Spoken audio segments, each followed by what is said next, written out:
through it, and then you come and for some reason, we have the tournament when our students are gone, and it was just a really scary situation. I thought that we came out and defended extremely well, and we just couldn't put the ball in the basket. It was 10-2 for a long time. And then they made a three, and they were 9 of 15 from the three, and they don't do that. That's not who they are. Maxwell made some tough ones, really tough ones. And so, it was, I told him at halftime that, this is what we said was going to happen. It's a tournament game, and we've got to just find a way to win it. There's a lot of teams that win tournaments that play a bad game and then find a way to win it. And I'm not going to say we played a bad game because I thought we were pretty good on defense. I think that it got too fast in the second half, but I felt that the only way we could get a big lead is to start running it up and down the floor some. If not, I didn't want it to come down to an official's call or a banked-in shot, which, so many times since we've been in the Horizon League in the tournament, some crazy thing has happened to beat us. And I just didn't want that, so we opened it up in the second half, and we went up and down, and it was the right thing to do. I just don't think we defended as well as we have, though. So it's just good to get a win. We're a 20-win team. If you look at our lineup, the 1, 2, 3, 4, 5, 6 of the 9 kids that played were freshmen, eligibility-wise. That bodes well for the future. 20-win season, and feel really good about it. Last thing I'll say before the questions is I think you got to give Matt Crenshaw a lot of credit. I've talked about him during the course of the year a couple times, and man, that's an unbelievable hand that he got dealt, and he's played it as good as you can play it. And those kids played their hearts out. They played loose, free. They had nothing to lose, and they thought they could win. And all the crap that they heard on the radio and everything, and Twitter and all that kind of stuff, I'm sure that motivated them. And we knew this was going to be a basketball game, and I'm just happy as hell we won it. All right, let's do some questions. Actually, I just forgot what I was going to. No, okay. Camp, as you talked about, that pace really picked up in the second half. You were pretty adamant all week about the fact that you wanted to go back to the pace that you guys played at the beginning of the season, a little bit more of a walk-up style of game. You feel comfortable that you can kind of go back and forth on the paces, or is that something where against Wright State maybe you will go the walk-up route a little more? I don't think we can win back-to-back 4 games playing fast. I just don't think we can. I think we have to pick our spots. Tonight to win, we had to pick up the pace. And so we did. We'll see how the game's played out on Thursday, and if we have to pick up the pace, we will, and if we have to slow it down, we will. Knowing that they were only going to have 5 players, did you expect the refs to kind of let some stuff go to hopefully not get involved with, potentially fouling out and having to play less than 5, or did that have any play in how you expected this to go today? When I saw who the referees were, no, not at all. We had a really good crew.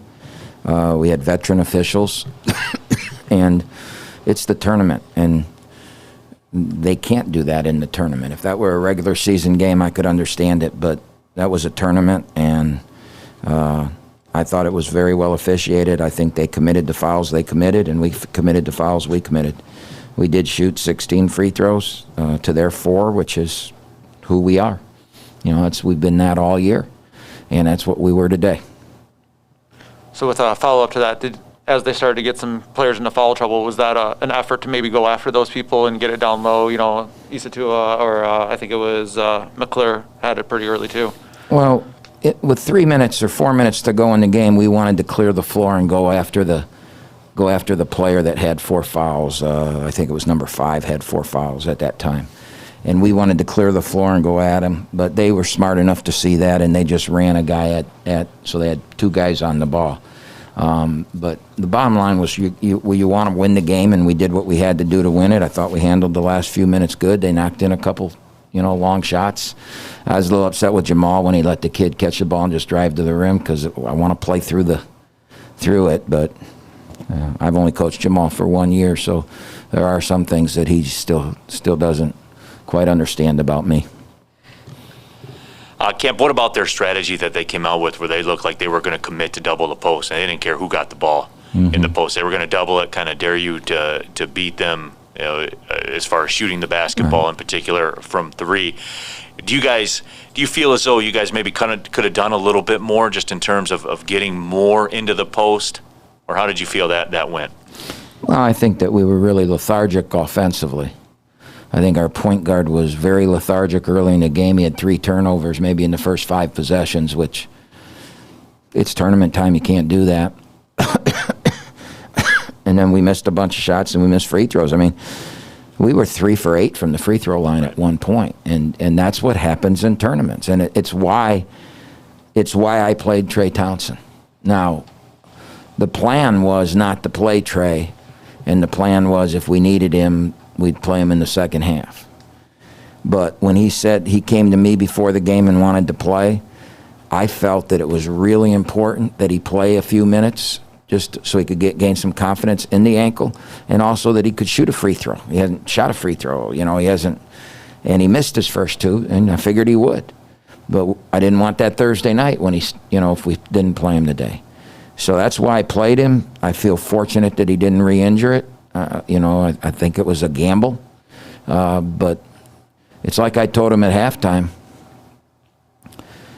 He started talking about how many minutes am I going to play in the second half, and how do you think we should maneuver the minutes? And I had the trainer, and him and I were talking, and I just said to him, I go, well, I'm going to tell you something, Trey. If you don't play well here, there ain't going to be a Thursday night. And I think he balled his neck and went out there and he played, and we ran a couple plays to him. He scored early, and I tried to do every 5-minute runs, and then once we got the double-digit lead, I took him out and didn't put him back in. Looking ahead on Thursday, down to Dayton to the Nutter Center, which has not been kind to you guys in the past for the most part. We haven't won there since Kay Felder was on our team. So what do you plan for Thursday? As you start to kind of think ahead and look ahead, you've seen them twice now. What does Thursday look like? Well, I haven't put a second onto it. And I say that because I knew what I said earlier. I knew this was not, I'm telling you, I was sick to my stomach all day. Because I've just seen such crazy things happen to Oakland in the last 5 or 6 years in the tournament. And I talked to them about that too, about, a freshman center leaving the basket with 1 second on the clock in a game that was won. Kendrick Nunn missing 3 shots in the last minute of a game. Kendrick Nunn, if you gave him 3 wide open shots, he probably would make all 3. And I can just go through the last, 7, 8, 6 years. And you can't sit there and think, oh, we're gonna win this game because they only got 5 guys and they're 3-23. This is the thing that March is made of, right? These are the stories that make March. It's why March is the greatest month of the year if you're a basketball person. And I've been a basketball person for about 50-some years, so I knew that we couldn't put any time or effort. I haven't looked at Wright State film. I haven't even thought about that.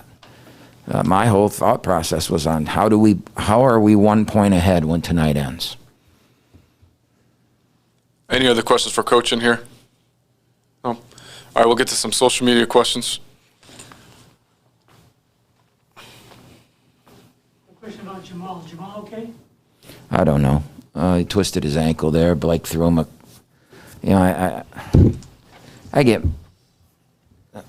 I probably trust Blake more than any player on the team, but I get mad at him more than any player on the team because I have such a high trust in him. And once a game, he just does something that is just not very smart. And you got Jamal Cain sprinting to the basket, and you throw it at his ankles. You throw that up above the rim, and he's going to dunk that. And what people were here, we go crazy and the game's over. Instead, he throws it. Jamal starts to jump, and now he's got to reach down. He comes down and twists his ankle, and he's had an issue with that ankle. You know, he's missed a couple weeks of practice with it, and you know he's just playing in games. And so I don't know. We'll see tomorrow how he feels. Coach, you answered all the social media questions, so we're dismissed. Thank you. Yep. Hey, by the way, Maria,